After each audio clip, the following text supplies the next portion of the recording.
que antes, pero poco a poco vamos mejorando en el ingreso de alumnos. Vale, muy bien, perfecto. Bueno, si les parece bien, son 11:05, podemos empezar. ¿Sí? Sí, Bueno, perfecto. pues,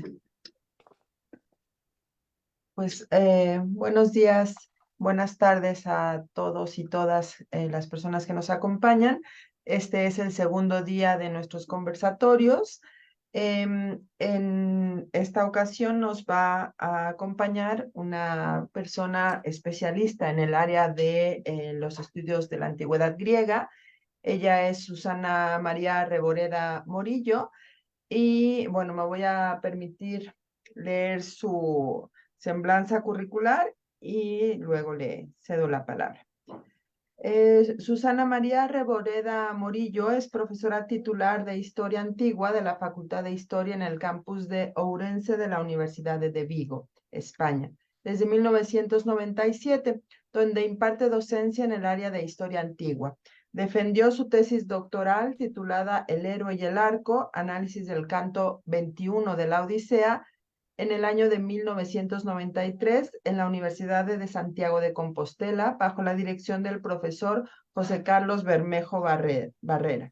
Desempeñó diversos cargos de gestión en la Universidad de Vigo, fue decana de la Facultad de Historia durante 11 años, directora de área de estudiantes du campus de Ourense durante 2 años. Actualmente es vicerrectora de extensión universitaria de la Universidad de Vigo. Sus líneas de investigación preferentes se incluyen en el ámbito de la antigua Grecia, en concreto Homero, y la mitología griega y la mujer en el mito y en la historia, también en la Hélade. En la actualidad es investigadora principal del proyecto de investigación 1+D+, I+D+I del Ministerio, espero haberlo dicho bien, Susana, Sí, del perfecto. Ministerio de España, titulado Vulnerabilidad intrafamiliar y política en el mundo antiguo 2021-2025. Es colaboradora en el proyecto del programa Horizonte 2020 de la Unión Europea, Promotion of Rural Museums and Heritage Sites in the Vicinity of European Pilgrimage Routes, dirigido por Martín López Nores de la Universidad de Vigo, del 2021 al 2024. Desde febrero es coordinadora del grupo de estudos Antigüedade, Arqueología e Territorio da Universidad de Vigo y desde 2014 colaboradora del grupo de METER de la Universidad de Oviedo. Entre sus más recientes publicaciones destacan el artículo Emociones en femenino, de madres a hijas, el ejemplo de los rituales fúnebres en la Grecia antigua, publicado en 2021 en el libro Madres y familias en la antigüedad, patrones femeninos en la transición de emociones y de patrimonio. También en 2022 publicó el artículo La familia olímpica, modelo o antimodelo, en Rosa Cid López y Susana Reboreda Morillo, en el libro Maternidades excéntricas y familias al margen de la norma en el Mediterráneo antiguo. En el 2023 publica el capítulo El monoparentalismo en el Olimpo, en el libro Familias monoparentales en la antigüedad, construcciones culturales y realidad social. También ha participado como editora de libros. En el 2020 editó el libro Visiones sobre la lactancia en la antigüedad, permanencias, cambios y rupturas en Dialogue d'Histoire Ancienne. Y en 2022, junto con Rosa Cid López, editaron Maternidades excéntricas y familias al margen de la norma en el Mediterráneo antiguo. Y bueno, ahora nos va a presentar la conferencia titulada Eloicos en Homero, Seguridad y Vulnerabilidad. Susana, no sé si tú quieras comentar algo antes de que pasemos al video. Sí, simplemente, bueno, creo que lo comento ya en el vídeo. Bueno, pues pedir disculpas porque no voy a hacer la intervención en directo. Estoy aquí luego para las necesidades que tengáis de dudas o cualquier cuestión. Pero bueno, es que he tenido recientemente una intervención en un ojo y entonces, bueno, como fue eso así todo muy rápido, pues decidimos grabar la charla antes de la intervención y luego pues ponérosla, aunque yo esté aquí, porque no sabía tampoco muy bien cómo me iba a encontrar. Y bueno, la operación ha salido bien, por eso estoy aquí. Y sobre todo agradecer a este grupo de investigación Temistira la posibilidad de estar aquí. Y ya nada más, ya damos paso cuando queráis al vídeo. Bien, muchas gracias, Susana. Ale, si nos puedes ayudar con la transmisión del video, por favor.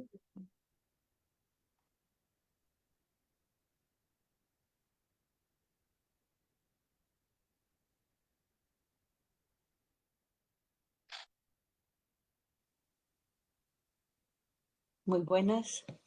En primer lugar, me gustaría agradecer a las organizadoras de este evento, la doctora Evelia Arteaga, la doctora Cecilia Jaime y la doctora Olivia Isidro, su amable invitación para participar en el mismo.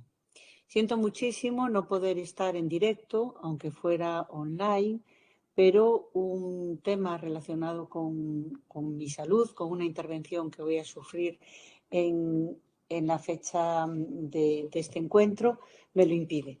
Por lo tanto, he acordado que voy a realizar una grabación que les voy a enviar y, desde luego, cualquier duda me la pueden remitir por correo electrónico.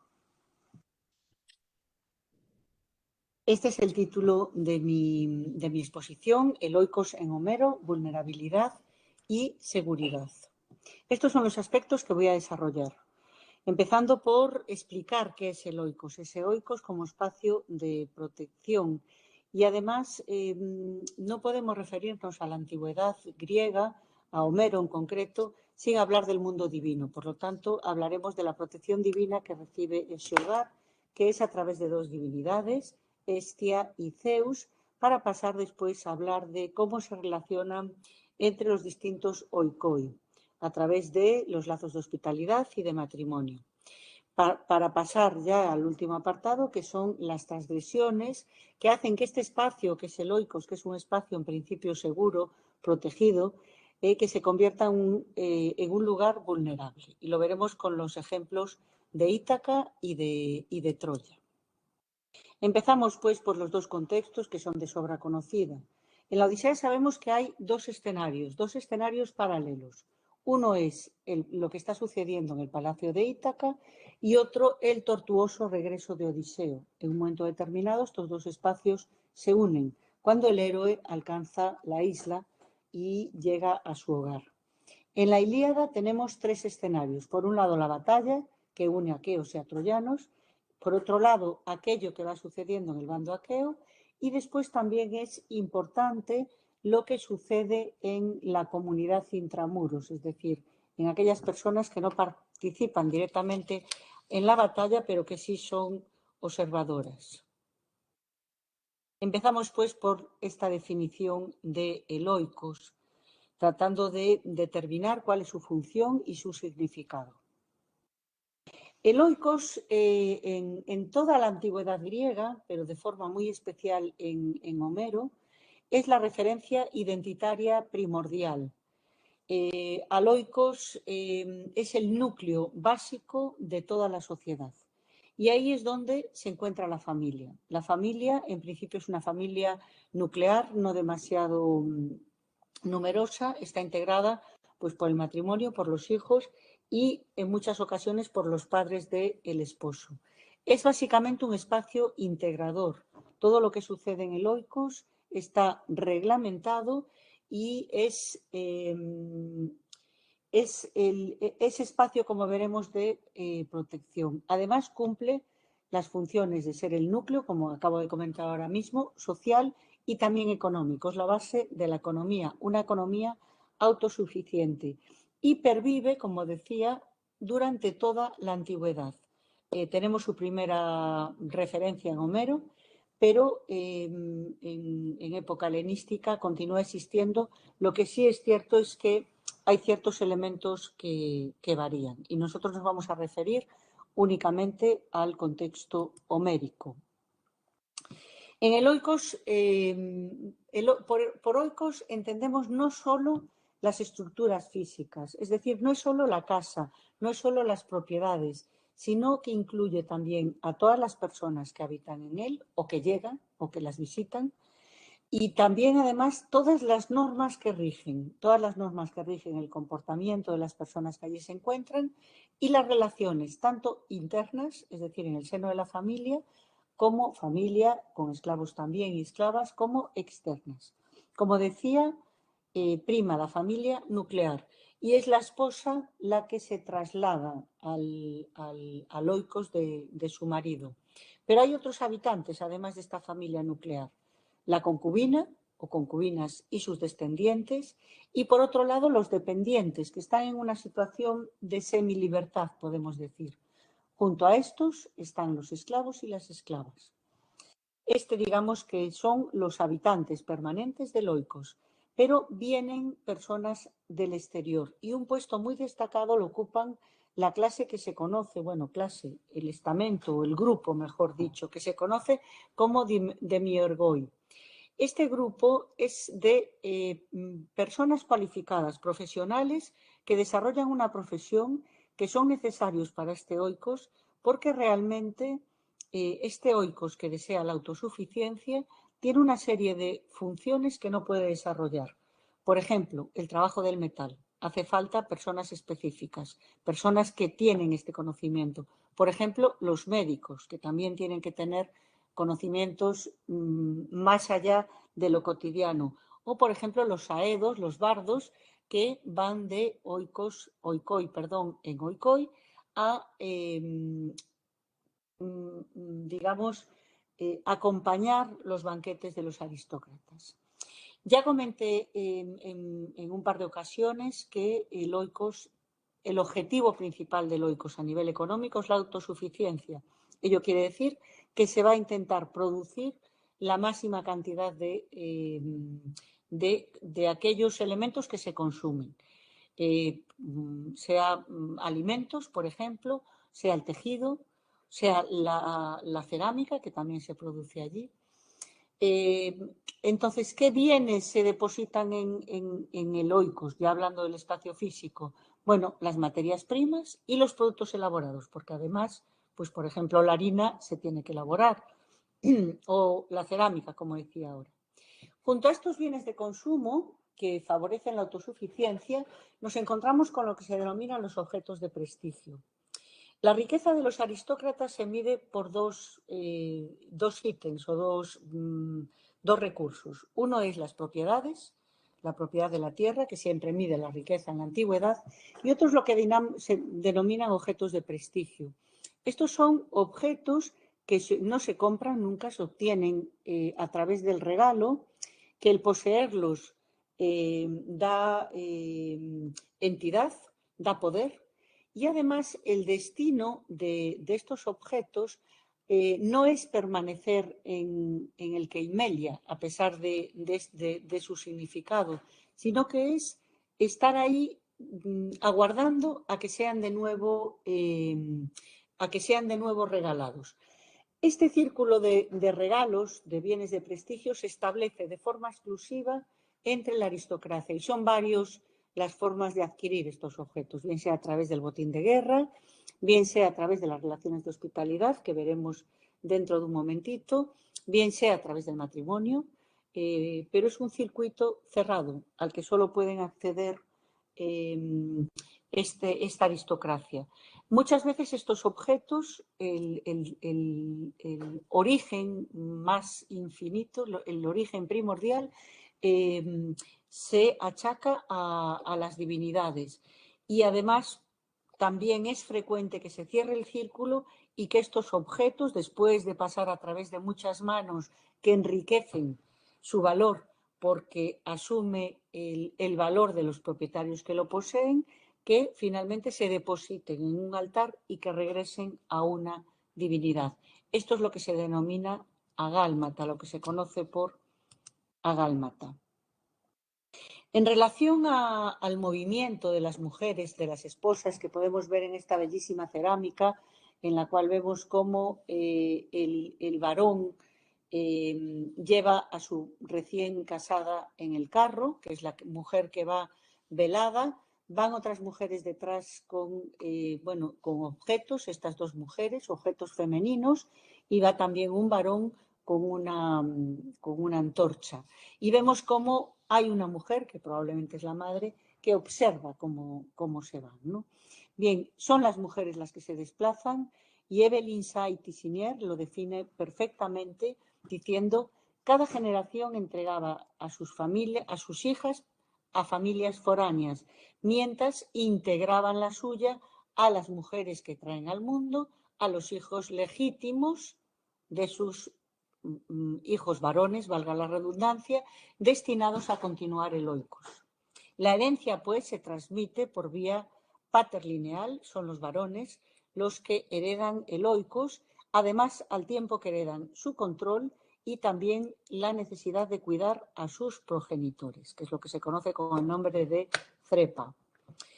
El varón asume, pues, la responsabilidad de la perpetuación, y esto sucede no solo en el nivel aristocrático, sino en todos los niveles de la sociedad, siempre que se tengan propiedades, claro, y de hecho así lo recogemos en la Teogonía de Hesíodo.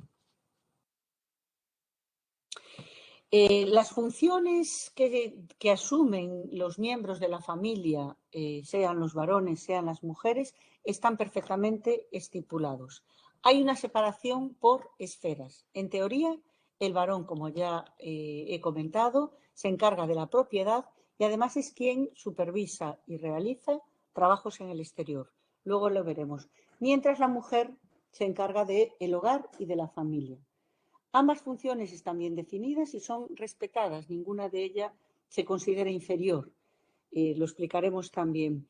¿Qué pasa? Que en la épica vemos que constantemente, especialmente debido a las abundantes guerras, los hombres se van del hogar y se van por largo tiempo. Y entonces las mujeres deben de asumir, aunque sea puntualmente, intemporalmente, papeles que serían propios del varón dentro del oikos. Es lo que Foley ha denominado reverser similes. Lo veremos bien en el caso se refleja perfectamente y lo veremos en el caso de Odiseo y Penélope.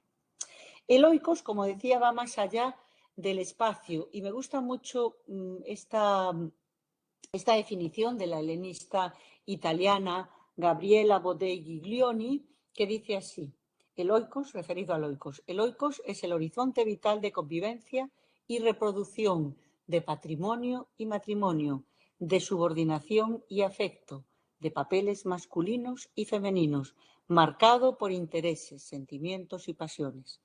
Un refugio artificial salvaguardado de la intemperie natural y social. Aquí estamos hablando de protección, estamos hablando de seguridad. El peligro entonces queda en el exterior, un exterior al oikos que se considera dentro del concepto de cultura griega salvaje y, bueno, nos lleva, por ejemplo, al ambiente bélico, pero nos lleva también al mundo de las fieras, esos lugares que se encuentran más allá del mundo civilizado, por los que, por cierto, pasa Odiseo en su regreso a su hogar. Estamos en un momento que no hay código escrito, no hay leyes, por lo cual los problemas se resuelven dentro de la familia. Entonces, es fundamental esta familia, este referente, esta familia que se aloja en el oikos, y funcionan las sentencias vía solidaridad, considerando la traición el peor de las acciones que puede cometer un miembro de la familia y que tendrá sus consecuencias. ¿Cómo se establecen los lazos entre los distintos oikoi que se encuentran esparcidos, digamos, por toda la Hélade? Bueno, pues estamos hablando de lazos entre la aristocracia, a través del matrimonio y la hospitalidad. El matrimonio es claro, ¿no? El matrimonio es monógamo, en principio, en Homero, aunque sí se permite que el varón tenga muchos amantes.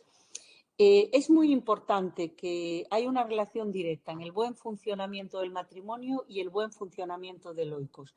Por ello, no debe caer en saco roto la afirmación de Agamenón cuando declara la superioridad de la mujer que es botín de guerra, de Criseida, sobre su esposa, sobre Clitemnestra. Probablemente esta afirmación se pueda interpretar que está augurando un destino terrible para Agamenón. Esto es una inestabilidad en el matrimonio que preanuncia el fracaso de su nostos, de su regreso.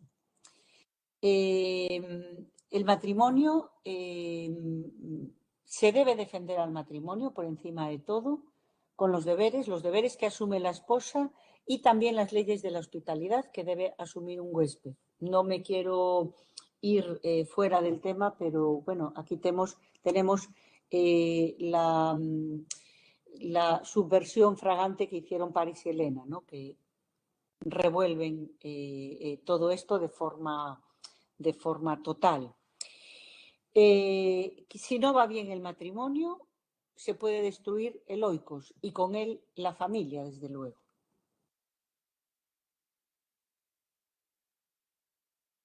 Sin embargo, en el caso de Odiseo, la situación es totalmente distinta y seguimos con esta perfecta identificación entre el destino del oikos y el destino del matrimonio. Odiseo lo vemos en el primer libro ya de la Odisea, que su único anhelo es regresar. Y coloca a Penélope por encima de Calipso, siendo Calipso, una diosa. Y él lo reconoce así, o sea, le da como pudor ante la diosa reconocer que prefiere a Penélope que a ella. Esto lo que está indicando es la estabilidad del matrimonio y de paso el triunfo de su nostos, de su regreso, que como sabemos es bastante complicado. El matrimonio recíproco está en el centro de la Odisea, este matrimonio de respeto mutuo, y veremos cómo se recuperan las funciones. Hablábamos de una protección divina que tenían los hogares, de que no podíamos separar la religión de la vida cotidiana. Bien, la protección divina del hogar, fundamentalmente, aunque no exclusivamente, se debe a Hestia y a Zeus. Hestia se encarga de supervisar todos aquellos miembros nuevos que se van a incluir en el oikos. Y esto sucede tanto con los recién nacidos, como, por ejemplo, con los esclavos, como con la esposa que llega de otro oikos a integrarse en el del marido. En el caso del recién nacido se celebra una festividad que se denomina anfidromías, que tiene lugar en el momento que el padre reconoce a su hijo como legítimo. Es curioso porque ese rito, que no lo conocemos muy bien, pero sabemos que se hace en torno al altar de Hestia, al hogar, al fuego, incluye también que el padre, que reconoce a su hijo, lo deposita en el suelo. Cuando no lo reconoce como legítimo, lo deposita en el exterior. Es decir, el suelo es la integración del hogar, en realidad la perpetuación. Hestia es como si los hijos legítimos de la casa nacieran directamente del hogar que dirige Hestia. Hablábamos de Zeus. ¿Cómo interfiere Zeus protegiendo el hogar? Zeus supervisa lo que se denomina, que ya salió aquí varias veces y que ahora vamos a profundizar, las normas de hospitalidad. Ya decíamos que frente a esa seguridad del oikos del interior, nos encontramos un exterior lleno de incertidumbre, lleno de peligros y que se identifica con el mundo salvaje. Hablábamos también de un mundo en el que no existían leyes escritas, por lo cual moverse fuera de los oikoi era realmente complicado. Y estas normas, que además supervisa, digamos, la divinidad más importante de todas, dándonos una pista sobre la importancia que se le dan a estas normas permiten, como decía, el movimiento fuera de ese oikos que además constantemente están haciendo los varones. Estas normas de hospitalidad en los poemas homéricos aparecen constantemente, mucho más en la Odisea, que son 12, y 4 han sido contabilizados, perdón, por Rhys en la Ilíada. La Odisea podemos definirla como un canto casi a la hospitalidad, porque todos los momentos en que Odiseo está traspasando o visitando en el anhelo del regreso al hogar una serie de mundos salvajes, estos precisamente se van a tildar de salvajes porque no cumplen las normas de hospitalidad. Es curioso porque la misma palabra, xenia, define al huésped, al anfitrión y al extranjero. Al huésped y al anfitrión recalcando la reciprocidad y al extranjero recalcando la amenaza que puede suponer. En cualquier caso, este huésped debe ser acogido, este extranjero debe ser acogido. Siempre desconoce, ¿no? Como le sucede a Odiseo cuando traspasa mundos desconocidos, desconoce siempre si va a ser aceptado según estas normas, por lo tanto es vulnerable.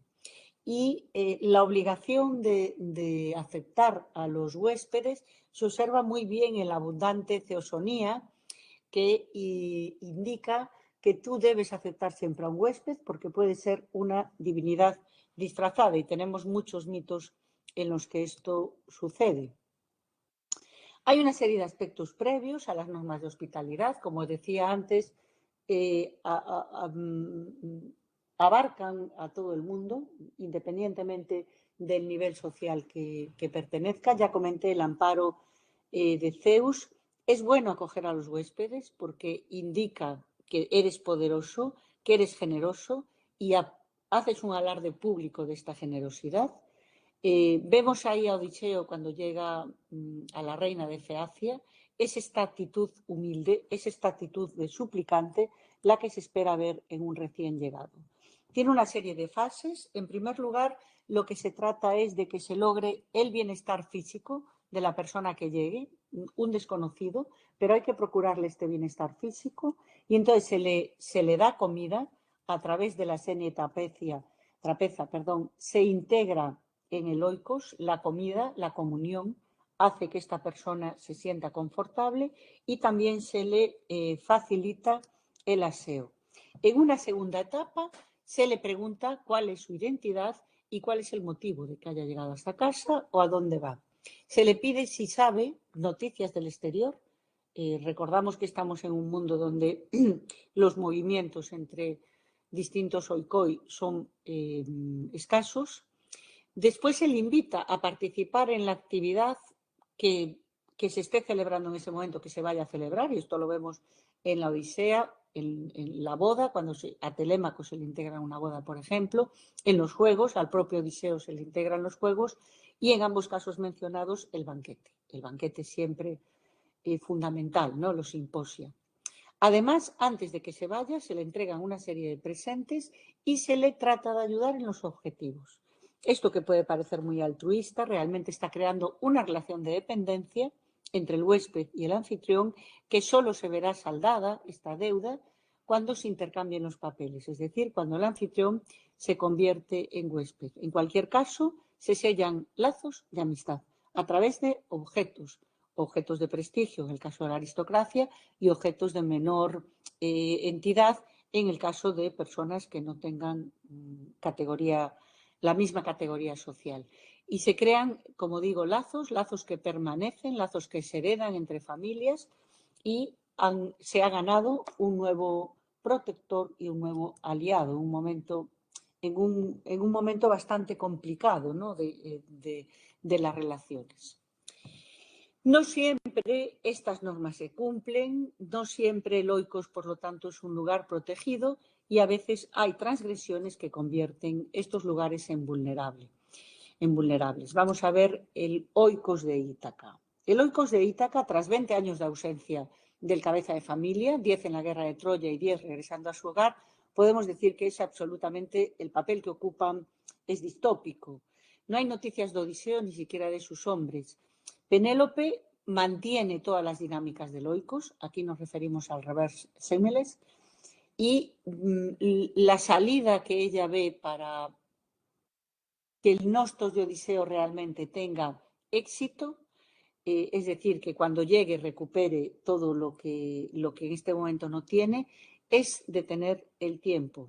Y luego se encuentra acosada por por más de 100 pretendientes que le insisten y la acosan para que elija a uno de ellos en matrimonio. Una vez además que se descubre el ardid de tejer y de escoger, los pretendientes llegan al límite y exigen este matrimonio con Penélope. Además, planean una emboscada contra su hijo cuando sale de viaje a tener noticias de su padre, cuando va a Pilos y cuando va a Esparta. Está claro que los pretendientes, volviendo al tema de la hospitalidad, son como el culmen de el incumplimiento de estas normas. No, se encuentran, o sea, podemos casi comparar con los cíclopes, ¿no? Que es el episodio, que no voy a entrar ahora, pero que es el episodio más potente de irreverencia hacia la hospitalidad y las normas, ¿no? Bueno, pues los pretendientes no devoran a los huéspedes como hace Polifemo, pero sí devoran una hacienda ajena. No han sido invitados a esa casa y están todo el tiempo banqueteando, asumen el papel de los dueños, ignoran a las divinidades y además maltratan a los huéspedes que ellos ni siquiera tienen potestad sobre ellos, a los huéspedes o a los extranjeros que llegan. Acosan a Penélope, ya lo comenté, acosan al hogar. Y todo esto va a justificar la matanza que Odiseo lleva a cabo, no solo sobre todos los pretendientes, bueno, Odiseo y su hijo y un par de esclavos que le ayudan, no solo a los pretendientes, sino a todos los esclavos y esclavos que se manifestaron infieles a Loicos y que también verán una muerte dura. Bueno, hablábamos de que era un mundo sin leyes escritas y que la venganza o que los asuntos se dirimían en las familias. Claro, esto podía iniciar una venganza interminable entre familias que detiene casi al final de la obra la propia Atenea. ¿Qué sucede en Troya? Bueno, los varones se encargan sobre todo de la guerra y de las relaciones diplomáticas. Claro, los varones salen de su oikos y ¿qué sucede con su protección? ¿Están realmente protegidos? Sí, hay una protección paralela en el campo de batalla, en el ejército, que se denomina Men en Burg, que es una agrupación masculina, una agrupación de guerreros, y que Felson y Stalking lo definen como más estable que las relaciones intraoicos. A través de este nexo que se crea entre los hombres, se sustituye todo aquello que otorga a oikos como protección. Es decir, entre los soldados de un ejército se establece la solidaridad, se establece la protección, la venganza en el caso de que sea necesario. Esto lo estamos viendo constantemente en los episodios de la Ilíada. Y además se practican los rituales fúnebres que se practican habitualmente en el hogar, pero que muchas veces se realizan en el campo de batalla. Es decir, es la fidelidad y el compañerismo entre los soldados de un mismo ejército. Ahora lo que voy a hacer, porque me parece interesante que se entre en contacto directo con las fuentes, entonces voy a leer fragmentos de la Ilíada de situaciones que se reflejan no tanto en la guerra como en intramurallas, ¿no? Dentro de la muralla. A ver, nos encontramos, el oikos ya no está protegido tampoco, no se ve que se ataque directamente el oikos, pero sí constantemente se ve el temor de las mujeres y de los hombres ya mayores, ancianos que ya no van a la lucha, de que en algún momento asolen la ciudad, como pasa después, bueno, con el famoso episodio del caballo de Troya. De todas formas, al originarse la guerra en Troya, a diferencia de Penélope, que no tenía noticias de su esposo y que no sabía lo que podría suceder, a diferencia de esto, en Troya constantemente están interaccionando. Ven la guerra, hablan con sus esposos o sus hijos y además realizan las mujeres acciones de culto específicas para solicitar la ayuda de los dioses. Es constante la situación de vulnerabilidad. y el temor a la derrota y sobre todo las consecuencias. Y así se explica en el siguiente fragmento. Mas no me importa tanto el dolor de los troyanos en el futuro como el tuyo. Está hablándole Héctor a su esposa.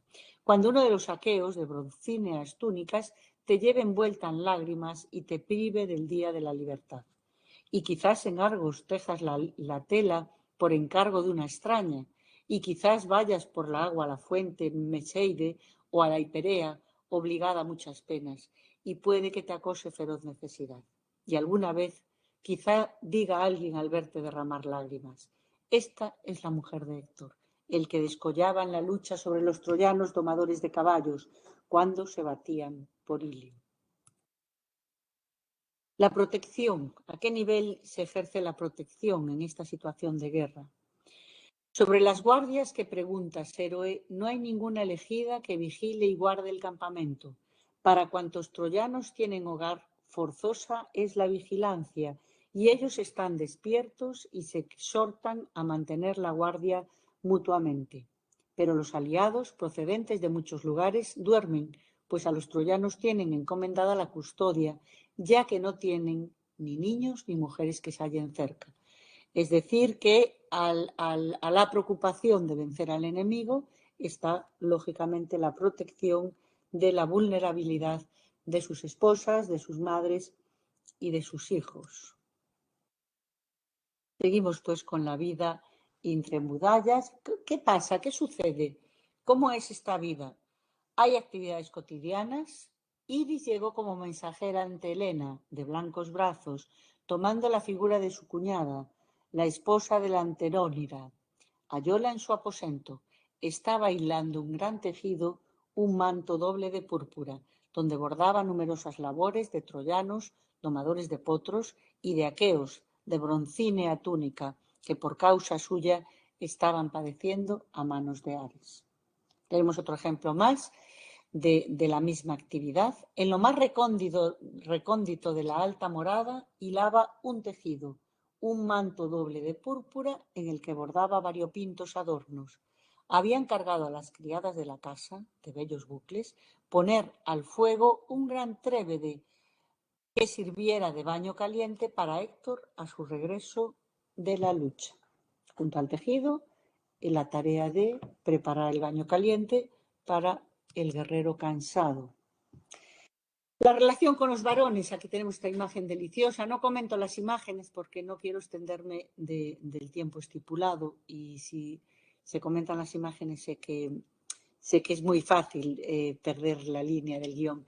Pero esta cerámica es una cerámica magnífica en la que describe de una forma magistral ese encuentro entrañable entre Héctor, Andrómaca y su hijo Astianás, en el que además el hijo, cuando ve al padre, llora porque está con el casco y no lo reconoce. Este es el momento en que se está sacando el casco, y veremos la hermosura de las palabras, de cómo se describe esta relación. Dice: después, tras besar a su hijo y mecerlo en los brazos, dijo elevando una plegaria a Zeus y a los demás dioses: Zeus y demás dioses, concededme que este niño mío llegue a ser como yo, sobresaliente entre los troyanos, igual de valeroso en fuerza y rey con poder soberano en Ilio.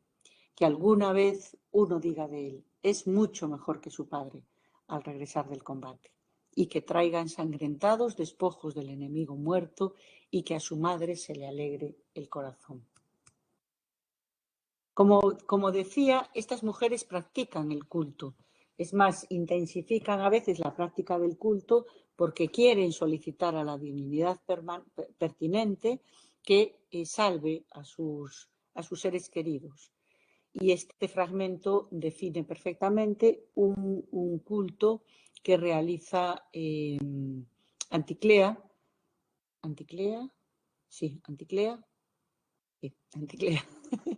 que realiza Anticlea con las mujeres ancianas troyanas. Dice: echó a andar y muchas ancianas marcharon en pos de ella. Al llegar al templo de Atenea, en lo alto de la ciudadela, les abrió las puertas la de bellas mejillas, Tenea Ciseide, esposa de Antenor, domador de caballos, a quien los troyanos habían nombrado sacerdotisa de Atenea.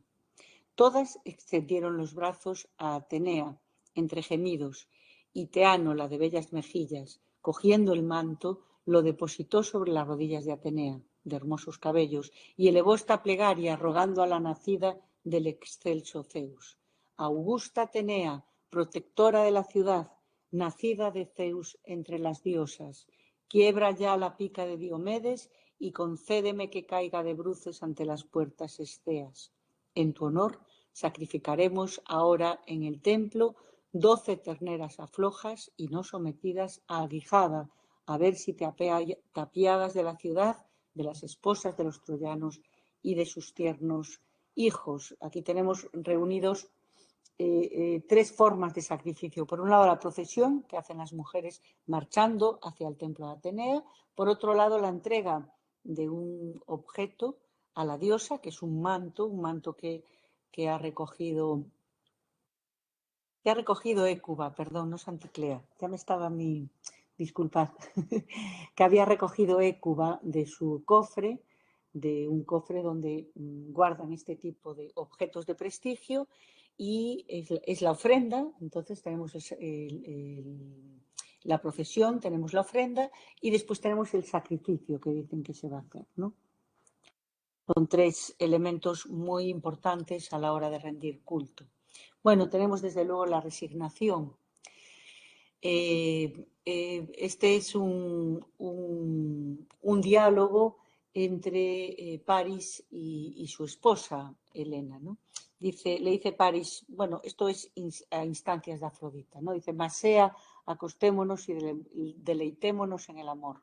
Nunca el deseo me ha cubierto así las mientes como ahora, ni siquiera cuando tras raptarte de la amena Lacedemonia me hice a la mar en las naves surcadoras del Ponto, y en la isla de Cranae compartí contigo el lecho y amor. Tan enamorado estoy ahora y tanto me embarga el dulce deseo. Dijo, y fue el primero al lecho, y su esposa le siguió. Desde las murallas se hace un seguimiento, y esto es muy abundante en la Ilíada. Las mujeres siguen y los ancianos, como decía, el transcurso de la guerra, y se producen escenas muy dolorosas, por ejemplo, cuando el propio Héctor, ¿no?, es asesinado y es arrastrado por Aquiles. Dice, el anciano Príamo, de pie sobre la divina torre, divisó al monstruoso Aquiles. Ante su empuje, los troyanos atropellaban en general desbandada, sin ningún socorro que apareciera. Dio un gemido y bajó de la torre al suelo para urgir a las ilustres celadores apostados junto al muro. Mantened con las manos las puertas abiertas de par en par hasta que las desbandadas huestes entren en la ciudad.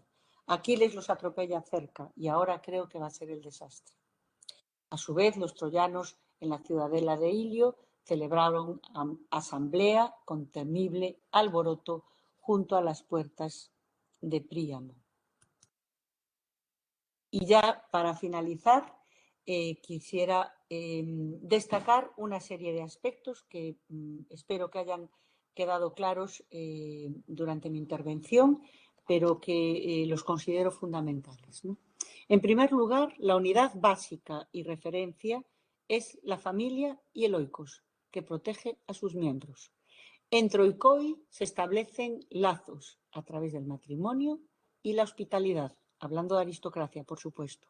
Y se protege además a las personas ajenas, como pueden ser los profesionales o como pueden ser los huéspedes. La inestabilidad o estabilidad del matrimonio se identifica con la estabilidad o inestabilidad del oikos, y es lo que va a permitir el nostos de los guerreros, de los aristócratas que van a la guerra. El nostos no se puede identificar simplemente como el regreso. El nostos es el regreso y la recuperación de todo aquello que se había dejado. En el contexto bélico, lejos del oikos, Mener Boom como base de protección y solidaridad. La Ilíada tiene como objetivo la destrucción de la familia y el oikos, y la Odisea su reconstrucción. En ambos casos, la seguridad del oikos puede desaparecer y desaparece, y las mujeres son los sujetos más vulnerables. Por último, el umbral y la muralla, que este es un tema a profundizar, se convierten en lugares de transición hacia la invulnerabilidad que siempre puede ser transgredida. Nada más. Muchas gracias. Reitero mi agradecimiento a las organizadoras. Estoy segura que estas sesiones están siendo un éxito y aguardo que les hayan, bueno, pues que les hayan gustado y bueno, pues que tengan en su corazón un poquito más de Homero. Muchas gracias.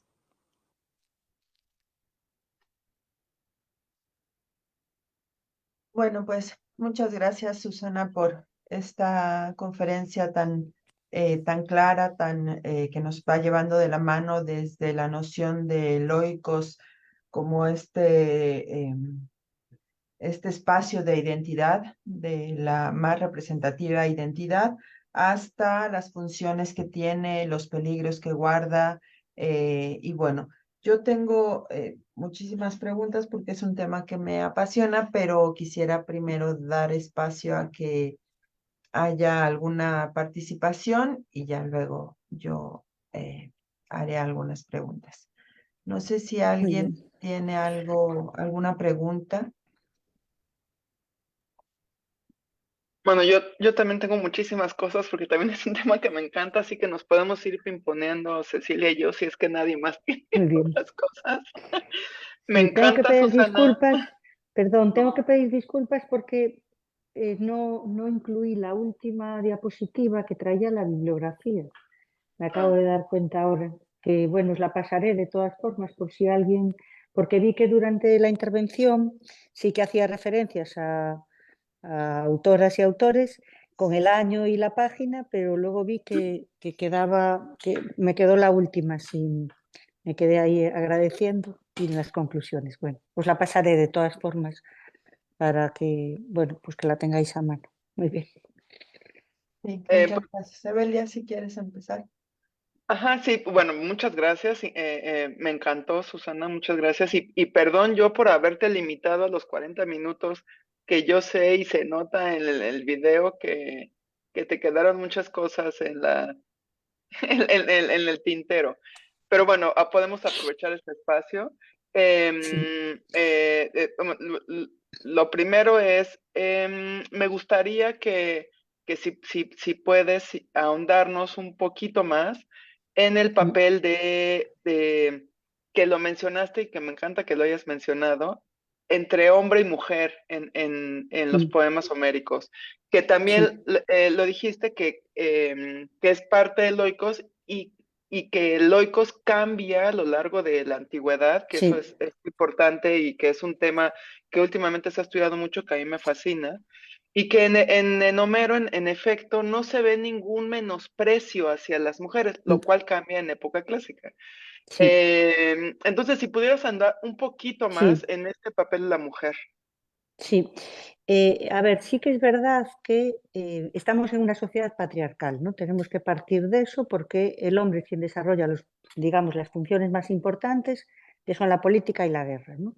Y el enriquecer son los propietarios, o sea, que son los que dan enriquecimiento al oikos, ¿no? Ahora, sí es cierto que partiendo, desde luego, que la referencia es, pues Penélope es la esposa de Odiseo, o sea, es como esposa de, hija de o madre de, ¿no? Las mujeres. Pero partiendo de eso, que eso lo tenemos que tener presente, como decías, la mujer es mucho más respetada, porque hay un reparto de funciones que si cada uno asume sus funciones, el oikos funciona. Cuando el marido se va, es la mujer la que asume determinadas funciones, ¿no? Entonces, las mujeres principalmente se desarrolla su vida o sea, su vida no, sus responsabilidades en el interior del oikos. Pero ellas salen también, ¿eh? Porque, por ejemplo, en Troya a Penélope no la vemos salir. Penélope, todas las imágenes son dentro del hogar, de la estructura, además, ¿no? No sale ni siquiera al territorio. Pero en Troya, desde luego, aunque van acompañadas de las esclavas, ellas salen a las murallas, o sea que... Pero su responsabilidad está ahí dentro. Entonces, su responsabilidad es el mantenimiento, la dinámica día a día del oikos, lo cotidiano. Es repartir el trabajo entre las esclavas, el tejido, desde luego todas las mujeres tejen, desde pues, la reina más reina o la mujer del rey hasta las esclavas. ¿Qué pasa? Que los tejidos tienen distinta finalidad. Un tejido puede ser un agálmata, ¿no? Como comentaba, porque puede ser una ofrenda a una divinidad. Y un tejido puede ser el que se le entrega una manta, que se le entrega a Odiseo cuando está disfrazado de mendigo, ¿no? Que es también un regalo. Entonces, todas tejen. Y después se encargan también, tarea fundamental, de la crianza de los hijos. Es decir, pero no solo es una crianza de decir, bueno, pues en los primeros meses o primer año de su vida. No, los niños y las niñas permanecen en el oikos aproximadamente hasta la edad de los 7 años. Ya, aunque no tenemos muchos datos en Homero, es evidente que es así. Tenemos a Nausicaa y luego tenemos a Telémaco, que aunque tiene 20 años en teoría, ¿no? Porque son los 10 años de la guerra de Troya y los 10 años de... Telémaco no ha crecido, porque Penélope tampoco le interesaba que creciera, ¿no?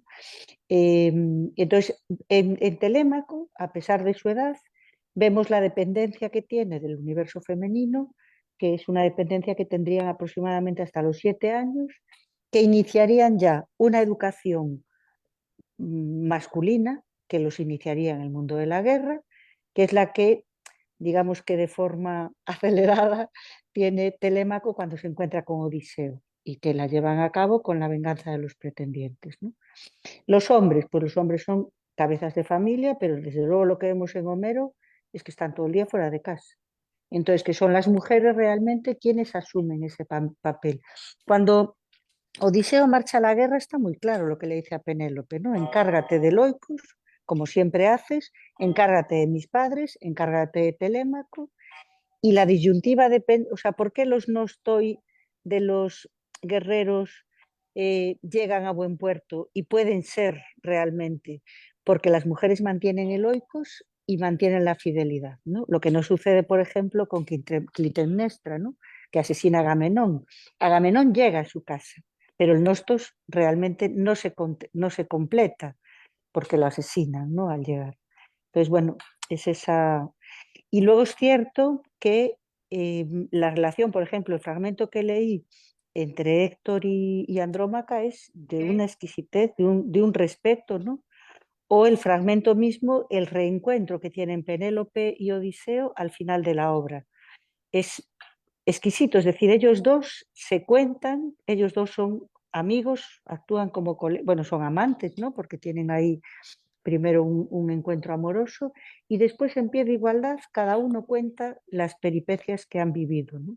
Y eso no lo ves después en época clásica, está claro que no, está claro que ahí la mujer, vamos, baja unos peldaños claramente, ¿no? Porque no se valora esa función, ¿no?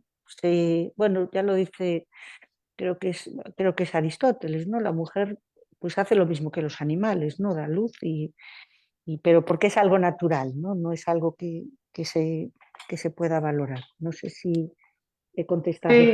Sí, claro, súper bien. Y que además este fragmento que es impresionante entre Héctor y Andrómaca también nos muestra no solo este respeto, incluso a las labores de Andrómaca. Lo que él no quiere es que lo haga para otro, ¿no? Que no Sí, se esclavicen. efectivamente. El miedo que tienen en general en la Ilíada y en la Odisea, llegar a ser Sí. esclavos del enemigo. Entonces está Claro, perfecto, es que sí. ese es el peor castigo que le puede caer a una mujer, que se considera incluso peor que la muerte, porque te Claro. va a esclavizar a aquella persona que asesinó a tus seres queridos. Entonces tú estás en una posición de aristócrata, ¿no? Como señora de la casa y de repente te conviertes en una esclava de esos seres que han, bueno, pues eso, que te han destruido la vida, ¿no? Que te han destruido el oikos, tu oikos. Eloicos, claro. Exacto. Sí. Muchas gracias, Susana. Ahorita si no hay más, sigo. Bueno, hay más preguntas, así es que voy a dejar las mías para después. Pero bueno, Vale. Diana, de las personas que están en vivo, digamos, en el salón Sí, de la Facultad de Filosofía, Diana pregunta, ¿cuál es la relación que había de las concubinas en el Oikos? Te hago las tres preguntas porque creo que se pueden sí, casar. Entonces, la Vale. primera es cuál es la relación que había de las concubinas en el Oikos. La siguiente, Saraí pregunta, ¿se puede considerar a una mujer madre como elemento imprescindible del Oikos? Y la tercera, Jacqueline pregunta, ¿Andrómaca es el ejemplo claro del papel de la mujer dentro del Oikos familiar en la Ilíada? Listo, esas. Vamos a ver. Ujú. Sí. Repítemela, por favor. La primera es que se me fue, que no estoy ¿Cuál es la tomando notas. relación que Sí. había de las concubinas en el Oikos? Ah, sí. Vamos a ver. Se admite la posibilidad de concubina, vale, pero dentro del respeto que se manifiesta en los poemas homéricos, tampoco es explícito. Y voy a aclararlo con un ejemplo que es lo mejor. Nos trasladamos a la Odisea y tenemos el caso de Euriclea, ¿no? Que es el ama que ha criado a Odiseo y que luego cría a Telémaco. Euriclea es una esclava que, bueno, parece que viene de familia noble, pero bueno, en un momento dado es raptada y es vendida, ¿no? Entonces, se especifica claramente que Laertes podía haber tenido relación con ella, pero que no ha tenido, Laertes es el padre de Odiseo, para ubicar por si acaso, que no ha tenido relación con ella porque su esposa no le gustaría. Entonces, abre esa posibilidad, pero precisamente el respeto que se tiene cara al matrimonio y cara a esa función de la mujer, siempre en esa sociedad patriarcal, no lo tiene. Pero podría ser perfectamente. Lo que sabemos más adelante, porque tenemos más datos, ¿no? Porque no recuerdo yo ahora en estos momentos algún caso concreto, ¿no? Probablemente haya alguna mención de pasada, porque ya sabéis que se mencionan muchísimas genealogías, ¿no? Pero no hay ningún caso, digamos, que se describa. Eh, las mujeres tendrían que soportar la existencia de esa concubina, pero siempre es una jerarquía, o sea, es jerárquica, porque la esposa legítima va a tener más importancia que la ilegítima. Y sobre todo, y esto lo vamos a ver claramente después, porque en los poemas homéricos no está claro que los hijos ilegítimos tengan eh, o sea, que tengan menos valor que los legítimos. Incluso a veces se habla de herencia y se habla de herencia que a partes iguales, pero este es otro tema. Pero lo que sabemos después es que un hijo ilegítimo nunca puede tener la categoría que tiene su padre. Entonces, realmente el castigo es con la descendencia. Entonces, lo vemos clarísimamente en el caso de Pericles, ¿no? La ley de ciudadanía exige que padre y madre sean ciudadanos y el propio Pericles se vio agredido por su propia ley porque los hijos que tenía con Aspasia no podían alcanzar el estatus de ciudadanos a no ser que la asamblea se lo diera. Y entonces la convivencia, pues, o sea, tendría que ser, no vamos a decir cordial, porque, vamos, no hace falta leerlo, ¿no? Para saber que si hay otra persona que está ahí, ¿no? Y que, bueno, pues de algún modo compartes, tu marido no va a ser una relación cordial. Pero ellas tenían asumido que esa posibilidad existía y que, bueno, y que era una realidad, ¿no? Después yo creo que la maternidad sí que daba una posición a la mujer, desde luego. A ver, de hecho, y sobre todo después, se va a ver mucho más claro en época clásica, la función básica de una mujer es ser madre. Y de hecho el matrimonio es un paso a la maternidad. No se considera el matrimonio que está plenamente, estoy hablando de época clásica, plenamente, digamos, realizado si no hay descendencia, ¿no? La descendencia realmente lo que da el sentido al matrimonio. Y la tercera pregunta era si la relación de Andrómaca y Héctor. Si Andrómaca es el ejemplo claro de papel de la mujer dentro del oikos familiar. A ver, claro, yo qué sé, de papeles dentro del Oikos tenemos a Penélope, que es una situación de desbarajuste total, ¿no? Pero que, bueno, pueden ser similares los papeles de Penélope y Andrómaca, ¿no? Aunque Penélope está ahí acosada yo creo que puede ser un paradigma, es decir, bueno, pues es una mujer que teje, una mujer que encarga que le preparen el baño al marido, ¿no? Que puede, en este caso de guerra, una mujer que cría a sus hijos y una mujer temerosísima de que Aquiles, porque Aquiles ha acabado ya con toda su familia, y entonces de que Aquiles acabe también pues con el único familiar que tiene ella, ¿no? Que es Héctor. No sé si contesté a todo. Y hay una pregunta más de Daniela. Sí, sí. Ella pregunta si la familia es la unidad básica junto con el Oikos, entonces Odiseo al estar lejos de Penélope no tenía ese vínculo de familia, es decir, estaba fracturado o no importaba la distancia, sino el vínculo emocional. Mira, Loicos, bueno, muchísimas gracias por todas estas preguntas, estoy encantada. Entonces, en el Oikos de Odiseo, el hecho de que de una ausencia tan prolongada, lo que provoca es que la referencia fundamental del Oikos, que es la referencia masculina, porque estamos en esta sociedad patriarcal, desaparezca. Entonces, eso lo que provoca es una distorsión total de los papeles que tienen que asumir. Entonces, por una parte tenemos a Telémaco, que con 20 años no asume realmente la responsabilidad de Leucos, que ya la podía asumir. Tenemos al padre de Odiseo, que se ha ido de casa y que vive en el campo. Tenemos a la madre, que se muere de dolor, que se la encuentra en el Hades, ¿no? Tenemos a Penélope, que lo que está haciendo es detener el tiempo. O sea, la estrategia de Penélope, ella está triste, por supuesto, y se lamenta, pero lejos de ser una mujer inactiva, ella está entretejiendo, ¿no? Todo el tiempo. Entonces, su misión es detener el tiempo, porque cuando se marcha Odiseo le dice, cuando le crezca la barba a Telémaco, puedes elegir un marido. Esto era simbólico, no es cuando le crezca la barba físicamente, sino cuando Telémaco pueda asumir ya la directriz de Loicos, tú te puedes ir. Entonces Penélope lo que hace es por todos los medios, tejiendo y destejiendo, deteniendo o no incitando el crecimiento natural, la madurez, digamos, de Telémaco, o bien incluso con el concurso del arco que plantea al final, detener el tiempo. Entonces, el Oikos está destrozado y Penélope lo que está haciendo es tratando de mantenerlo, tratando de mantener en la medida de lo posible la hacienda, para que cuando regrese Odiseo recupere su papel de esposo, su papel de Basileus, ¿no? Y su papel de padre, que desde luego había perdido totalmente en esa larga temporada.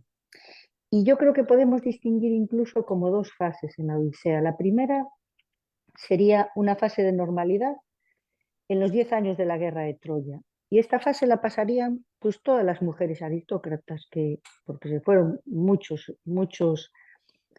aristoi, ¿no? a la guerra de Troya. Entonces ellas mantendrían el hogar, bueno, tendrían noticias esporádicas por los huéspedes que vinieran, sabrían, ¿no? Y hasta ahí la normalidad, acogerían huéspedes. ¿Qué pasa? A partir de los 10 años siguientes que desaparecen las noticias de Odiseo, empieza a haber desconfianza de su muerte, en ese momento ya es cuando empieza a revertirse todo. Entonces, efectivamente, Loicos no está completo cuando Odiseo no está. Y Odiseo sí que mantiene sus lazos emocionales, pero si no regresa y no recupera su papel, esos lazos emocionales tampoco le servirían de mucho, ¿no? Para dar fuerza a su Oikos, digamos, ¿no? Gracias. Bueno, voy a aprovechar que no hay preguntas para hacer mi pregunta antes de Gracias a que ti. Sí. alguien haga otra. Susana, yo tengo una duda. O sea, el Oikos es como este espacio integrador, esta referencia identitaria que tú dijiste, ¿no? La referencia identitaria primordial. Y de hecho en la Ilíada cada que alguien expresa el deseo de volver a casa, lo expresa con esta raíz, ¿no? De la misma raíz de Oikos. Pero el espacio físico es, por lo menos en las reconstrucciones, por ejemplo, del Palacio de Odiseo, es Mégaron. Mm.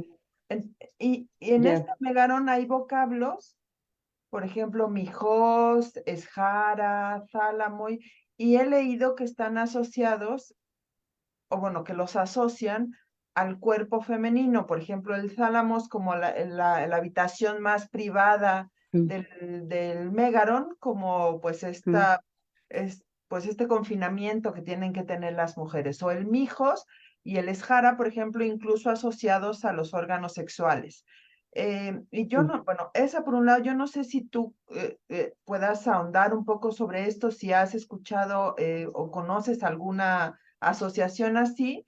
Y por otro lado, en este coloquio de Héctor y Andrómaca que nos presentas, al final de la participación de Andrómaca vienen 7 versos que son como consejos bélicos y le dice, y tú pon Sí, tus huestes cerca de ahí del muro, que y siempre, o bueno, yo he leído que se consideran interpolaciones porque choca mucho que de repente una mujer esté dando consejos bélicos cuando Elena también habla, pero nunca se mete en esos asuntos. También si nos pudieras explicar un poco sobre eso. sí, sí. Mira, respecto a lo primero, te hablo de lo de las asociaciones con el sexo y con eso no lo desconozco, pero bueno, me quedo con ello para ver si puedo averiguar algo. En relación al espacio femenino, al espacio donde están las mujeres, eh, ese espacio es el espacio, por ejemplo, donde estaban los telares, ¿no? Sí que parece que hay, vamos a ver, sabemos que los poemas homéricos parten de una historia oral, ¿verdad? Que se recoge y que recoge tradiciones que nos llevan a la edad del bronce, ¿no? De hecho, probablemente los palacios que se describen ahí, sobre todo el Palacio de Feacia, por ejemplo, que es uno de los más ricos, nos está llevando a los palacios de la Edad del Bronce. Desde luego, en época arcaica no existían esos palacios, al final de la época oscura mucho menos, ¿no? Entonces, el tema del Mégaron, por ejemplo, era el recinto sagrado, ¿no? Es el recinto sagrado de hecho, el Mégaron lo que se decía es que era el antecedente del templo griego. Y así como en el mundo minoico, en los palacios, que también eran el centro de la vida, no tenemos una referencia de un lugar donde se realizaban los actos religiosos, ¿no? Que probablemente se realizaban al aire libre, a lo mejor en cuevas que han aparecido restos, ¿no? En el mundo micénico sí tenemos un lugar donde se realizaban los sacrificios, ¿no? O eso es lo que se interpreta por aras que encontraron o restos de sacrificios, ¿no? Que es este Mégaron, ¿no? Y después, en relación al espacio de las mujeres, indudablemente tenía que haber algún lugar donde las mujeres estuvieran más tiempo, donde desarrollaran una actividad más fija. Y esa actividad que les llevaba mucho tiempo y que era bastante fija, podía ser perfectamente donde se colocaban los telares, ¿no? Que los telares eran esas piezas. Bueno, alguna imagen vimos de cómo era el telar de Penélope, ¿no? O sea, lugar, no se mueve el telar de una habitación a otra, digamos, ¿no? Ahora, que eso ya fuera un espacio exclusivo de mujeres donde los hombres no pudieran entrar, o al revés, ¿no? No sé si aparece Andreyon claro, aunque trato de conocer lo máximo de filología, ¿no? No es mi formación, ¿no? Pero también, incluso en época posterior, también se dice que en ese lugar donde se celebraban los banquetes, que no era un lugar exclusivo para los hombres, claro, cuando el banquete era exclusivo de hombres, cosa que no es en los poemas homéricos, por cierto, porque Penélope va cuando están dando el banquete, no participa porque no va a hacer una comunión con los pretendientes, pero Areta, por ejemplo, en Feacia sí lo hace, sí participa del banquete, ¿no? Eh, no se cree, lo que hay después es que haya espacios solo para mujeres o solo para hombres. Por lo menos a nivel arqueológico, eso no se ha detectado. Sí puede ser, pues, como esas dos actividades, ¿no? Pues el banquete era una actividad más varonil y el tejido era una actividad más de las mujeres. Entonces las mujeres frecuentarían más ese espacio que los hombres, ¿no? Y después, respecto al tema de las invasiones, o esto tiene un nombre que ahora no me viene a la cabeza. Los espurios, ¿no? Son los Ajá. versos espurios, los versos que se incluyen posteriormente. Bueno, yo creo que ahí hay mucho de interpretación posterior, ¿no? Como a la mujer, y de hecho yo he leído muchas veces hablar de la mujer homérica haciendo unas analogías totales con la mujer de la época clásica, cuando si lees realmente los poemas, lo que advertimos es esa, bueno, pues ese reparto de funciones y desde luego un respeto, ¿no? Entonces se han tachado también como versos espurios incluso, y esto ya desde época alejandrina, eh, el encuentro entre Héctor y Andrómaca, porque se decía que no era un encuentro propio, o sea, ya sin ir a los consejos que ella le da, ¿no? Que no era un encuentro propio de una relación entre un hombre y una mujer, que no podía haber esas muestras de afecto públicamente, digamos, ¿no? Porque son unos versos muy tiernos, ¿no? Y entonces, pues también, como sí que es verdad que Andrómaca le dice el lugar menos peligroso para que él vaya a la guerra, ¿no? O sea, que se quede al lado de la puerta, porque, de esa puerta en concreto, porque ahí tiene más visibilidad, que luego él además le dice, bueno, la oye, o sea, ya el hecho que ella exprese eso es mucho, pero luego él lo que le dice es, bueno, tú atiende a tus labores y vete a casa y atiende a tus temas, ¿no? O sea que, pero ya el hecho de que ella verbalice eso ya es algo que, bueno, en época clásica no lo vemos, pero ni de cerca. No sé si te he contestado. Sí, sí, sí, claro, muchas gracias. Hay, hay una pregunta más de Mm. Alejandra Jiménez y pregunta, ¿se pueden identificar valores éticos y morales asociados al concepto de oikos en las obras de Homero? A ver, claro que sí. Yo creo que, por ejemplo, las normas de hospitalidad, ¿no? Con toda esa, que si no las cumples ofendes a Zeus, yo creo que son una muestra de ética total, ¿no? Es decir, el oikos es un espacio que debe estar protegido, el oikos debe ser un lugar seguro, desde luego para los habitantes, todos los habitantes, ¿eh? Porque Aquiles lo dice cuando está en el Hades, dice, prefiero ser el último cetes, ¿no? de la tierra antes de haberme muerto y que me den culto.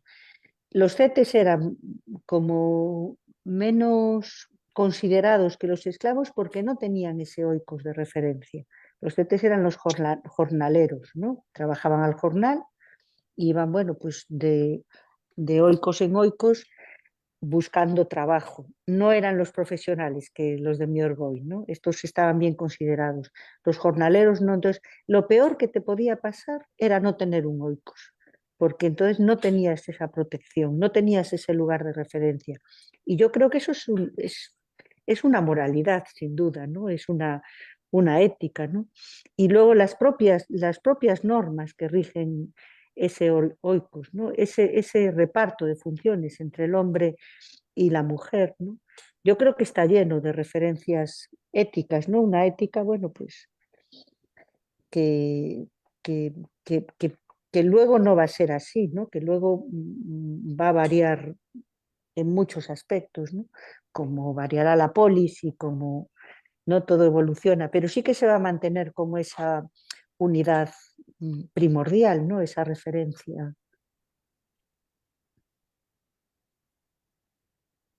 Y ¿Sí? ¿Está? O sí, bueno, no sé. digo, contesté bien. Si me dice, Sí, bueno, muchas gracias. ok. Vale. Bueno, no sé si haya alguna otra pregunta.